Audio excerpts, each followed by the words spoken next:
छोटे जादूगर की रुला देने वाली इमोशनल कहानी। कार्निवल के मैदान में बिजली जगमगा रही थी। हंसी और विनोद का कलनाद गूंज रहा था।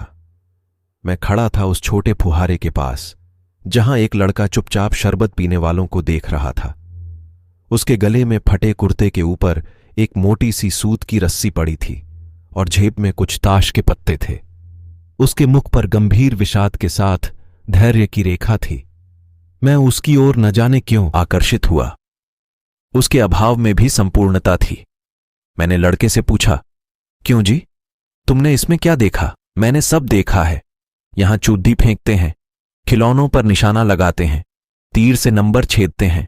मुझे तो खिलौनों पर निशाना लगाना अच्छा मालूम हुआ। जादूगर तो बिल्कुल निकम्मा है।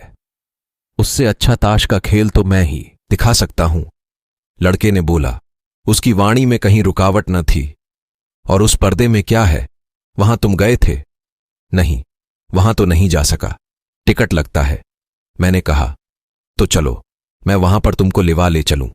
मैंने मन ही मन कहा, भाई, आज के तुम ही मित्र रहे। उसने कहा, वहां जाकर क्या कीजिएगा? चलिए, निशाना लगाया जाए। मैंने उससे सहमत होकर कहा, तो फिर चलो, पहले शरबत पी लिया जाए। उसने हां के बहाने सिर हिला दिया। मनुष्यों की भीड़ में जाधे की संध्या भी वहां गर्म हो रही थी। हम दोनों शरबत पीकर निशाना लगाने चले। हमें ही उससे पूछा, तुम्हारे और कौन है?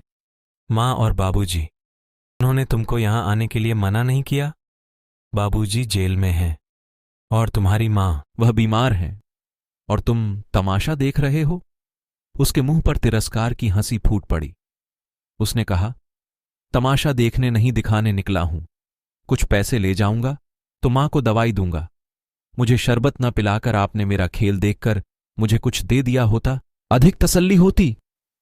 मैं आश्चर्य से उस 13-14 वर्ष के लड़के को देखने लगा। हां, मैं सच कहता हूं बाबूजी, मां जी बीमार हैं, इसलिए मैं नहीं गया। कहां? जेल में। जब लोग खेल तमाशा देखते ही हैं तो मैं क्यों न दिखाकर मां की दवा करूं, अपना भी पेट भरूं। मैंने दीर्घ निश्वास लिया। चारों ओर बिजली के लट्टू नाच रहे थे। मन व्यग्र हो उठा। मैंने उससे निशाना कहा, अच्छा चलो, लगाया जाए। हम दोनों उस जगह पर पहुंचे जहां खिलौनों को गेंद से निशाना लगाकर गिराया जाता था। मैंने 12 टिकट खरीदकर उस लड़के को दिए। वह निकला पक्का निशानेबाज। उसकी कोई गेम खाली नहीं गई। देखने वाले दंग रह गए। उसने 12 खिलौनों को बटोर लिया, लेकिन उठाता कैसे? कुछ मेरे रूमाल में बांधे, कुछ जेब में रख लिए गए। लड़के ने कहा, बाबूजी, आपको तमाशा दिखाऊंगा, बाहर आइए, मैं चलता हूं। वह 9-2-11 हो गया। मैंने मन ही मन कहा, इतनी जल्दी आंखें बदल गई। मैं घूमकर पान की दुकान पर आ गया। बड़ी देर तक इधर उधर टहलता रहा। झूले के पास लोगों का ऊपर नीचे आना देखने लगा। अकस्मात किसी ने ऊपर के हिंडोले से पुकारा, बाबूजी। मैंने पूछा, कौन? मैं हूं छोटा जादूगर। कोलकाता के सुंदर बोटनिकल उद्यान में लाल कमलिनी से भरी हुई एक छोटी सी झील के किनारे घने वृक्षों की छाया में अपनी मंडली के साथ बैठा हुआ मैं जलपान कर रहा था। बातें हो रही थीं। इतने में वह छोटा जादूगर दिखाई पड़ा। हाथ में चारखाने का खादी का झोला, साफ जांघिया और आधी बाहों का कुर्ता। सिर पर मेरा रूमाल सूत की रस्सी से बंधा हुआ था। मस्तमानी चाल से झूमता हुआ आकर कहने लगा, बाबूजी नमस्ते। आज कहिए तो खेल दिखाऊं। नहीं जी, अभी हम लोग जलपान कर रहे हैं। फिर इसके बाद क्या गाना बजाना होगा? बाबूजी।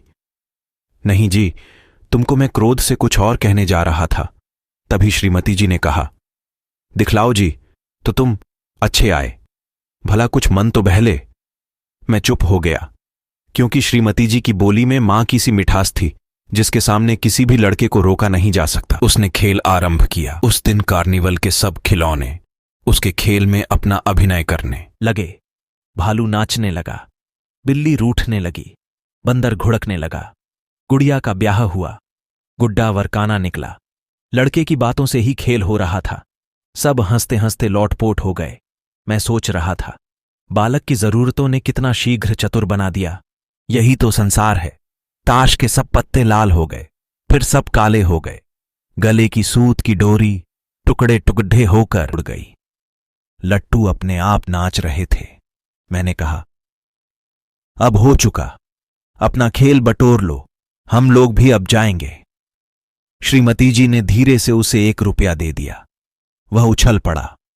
मैंने कहा, लड़के छोटा जादूगर कहिए, यही मेरा नाम है, इसी से मेरी जीविका है। मैं कुछ बोलना ही चाहता था कि श्रीमती जी ने कहा, अच्छा, तुम इस रुपये से क्या करोगे? पहले भरपेट पकौड़ी खाऊंगा, फिर एक सूती कंबल लूंगा। मेरा क्रोध अब लौट आया। मैं अपने पर बहुत क्रुद्ध होकर सोचने लगा, आह, कितना स्वार्थी हूं मैं। उसके 1 रुपया पाने पर मैं ईर्ष्या करने लगा था ना। वह नमस्कार करके चला गया। हम लोग लता कुंज देखने के लिए चले। उस छोटे से बनावटी जंगल में संध्या साएं साएं करने लगी थी। डूबते हुए सूरज की अंतिम किरण पेड़ों की पत्तियों से विदाई ले रही थी। चारों ओर सुनसान था। धीरे धीरे मोटर से हावड़ा की ओर जा रहे थे। रह रहकर छोटा जादूगर स्मरण हो जाता था। सचमुच वह एक झोंपड़ी के पास कंबल कंधे पर डाले खड़ा था। मैंने मोटर रोककर उससे पूछा, तुम यहां कहां? इमोशनल कहानी मेरी मां यहीं है ना? अब उसे अस्पताल वालों ने निकाल दिया है। मैं उतर गया। उस झोपड़ी में देखा तो एक स्त्री चिथड़ों से लदी हुई कांप रही थी। छोटे जादूगर ने कंबल ऊपर डालकर उसके शरीर से चिपटते हुए कहा, मां, मेरी आंखों से आंसू निकल पड़े। बड़े दिन की छुट्टी बीत चली थी। मुझे अपने ऑफिस में समय से पहुंचना था। कोलकाता से मन ऊब गया था, तो फिर भी चलते चलते एक बार उसको देखने की इच्छा हुई। साथ ही साथ जादूगर भी दिखाई पड़ जाता। और भी मैं उस दिन अकेले ही चल पड़ा। जल्द लौट आना था। 10 बज चुके थे। मैंने देखा कि उस साफ धूप में सड़क के किनारे एक कपड़े पर छोटे जादूगर का रंगमंच सजा था।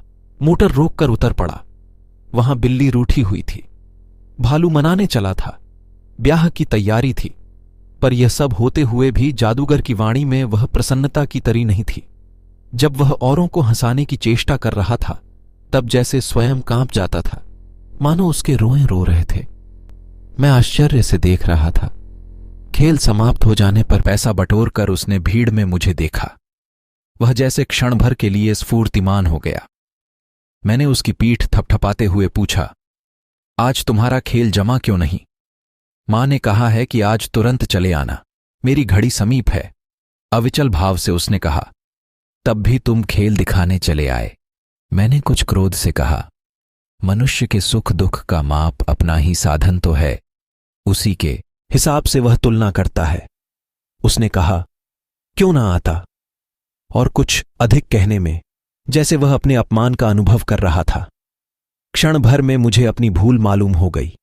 उसके झोले को गाड़ी में फेंककर उसे भी बैठाते हुए मैंने कहा, जल्दी चलो। मोटर वाला मेरे बताए हुए पथ पर चल पड़ा। कुछ ही मिनटों में मैं झोंपड़े के पास पहुंचा। जादूगर दौड़कर झोंपड़े में मां मां पुकारते हुए घुसा। मैं भी पीछे था, किंतु स्त्री के मुंह से बेनिकल कर रह गया। उसके दुर्बल हाथ उठकर गिर पड़े। जादूगर उससे लिपटा रो रहा था। मैं भौंचक्का खड़ा था। उस साफ धूप में सारा संसार जैसे जादू सा मेरे चारों ओर नाच रहा था। अगर आपको जादूगर इमोशनल कहानी अच्छी लगी हो तो हमारे चैनल हिंदी कहानी 0.5 को सब्सक्राइब करें ताकि ऐसी वीडियो सबसे पहले आपके पास पहुंचे। धन्यवाद दोस्तों।